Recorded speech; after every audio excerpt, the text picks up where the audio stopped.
Hi, sixth grade. It's Mr. Gilbert here, And Mr. Stuffer. Hi, Miss J. Trusso here. and we're here to give you a preview for week 4 of Absolutely True Diary of a Part-Time Indian. So, for this week, we want to give you a little bit of a preview on the type of writing that we might be doing near the end of the unit. And we're going to try to take a look right now at comparing perspectives of two big characters in this novel. So, at the end of chapter 15, which was the last chapter that we were reading this week, we learned that Junior and Penelope share their dreams with each other. So, we're going to compare and contrast their perspectives, Junior's and Penelope's. So, if we were to start to brainstorm about how we were going to think about comparing and contrasting, we're going to do a bit of a review. And the best way, one of the options that you can begin to think about that is to make a T-chart. So we've very clearly established that we made a little T-chart and we split it in similarities and differences. So let's do 3 for each. So let's take a look at the first similarity. We both learned that they want to leave their hometowns. Junior grew up on Welpinit, which is on the reservation, and he realizes after his conversation with Mr. P that he needs to leave his town and the reservation completely if he needs to find hope in order to find his dreams. Penelope wants to leave the small rural town of Reardon because she feels as though everybody is boring, everybody has small ideas, and everybody ends up just staying and marrying each other and never actually leaving to go anywhere else. So they both feel trapped a little bit in where they grew up. They both also want to overcome the limitations of their identities. Junior is an Indian boy who grew up poor on a reservation, and there's not a lot of expectations for him, even if he's intelligent and even if he aspires for great things. It wasn't until that Mr. P talked to him in that conversation that he realized he needed to try to overcome that limitation that people put on him. Similarly, Penelope has the same thing when she wants to leave and travel the world and explore all the things that are outside of this small rural town of Reardon. She wants to travel and go to China. She wants to swim in every ocean. She wants to do a lot of things that are not in her small town of Reardon. And they both want to be remembered for doing great things. They don't just want to be content with staying in their small little circles, their small little towns with small people and small ideas. So if we try to take another look at it and see, okay, how are they different? We know they share similar dreams and similar aspirations, but where are they contrasting in their perspectives? Penelope explains to Junior that she wants to travel all over the world, but Junior thinks that that's a bit unrealistic, that she needs to be a little bit more specific with what she wants to do. And he finally gets her to think a little bit more specifically. Penelope, she's more popular than Junior. She has way more friends at Reardon, and that's one of the things she's trying to avoid by maintaining an identity of being popular and being smart and being beautiful. She grew up with all of these things, and a lot of people around her expect the same thing of her. So that's one thing that, even though she's different than Junior, it's something that she's trying to grapple with as a teenager. And finally, Penelope's dad is way more controlling of her than Junior's parents are of him. Junior's parents were like very open to the fact and very, even though they were surprised, they wanted to make sure that he was able to leave Welpinit, leave the reservation, and have an opportunity to go to school. Penelope's dad is very aggressive and actually intimidates and threatens Junior because he doesn't want his daughter to date someone who isn't white.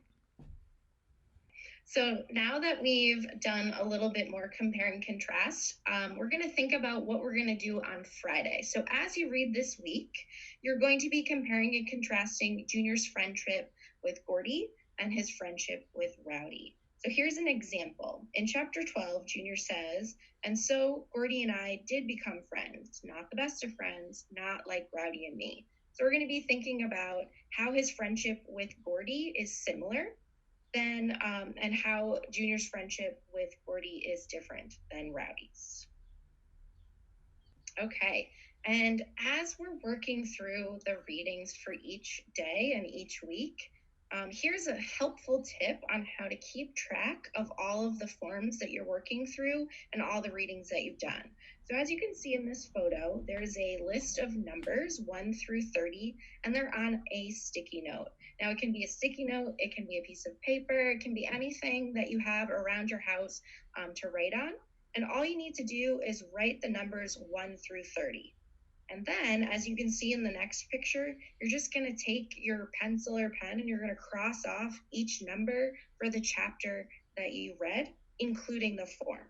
So not only just reading the chapter, but making sure you've submitted that form in the Google Classroom on that PDF so that you can keep track yourself of all of the work that you've done.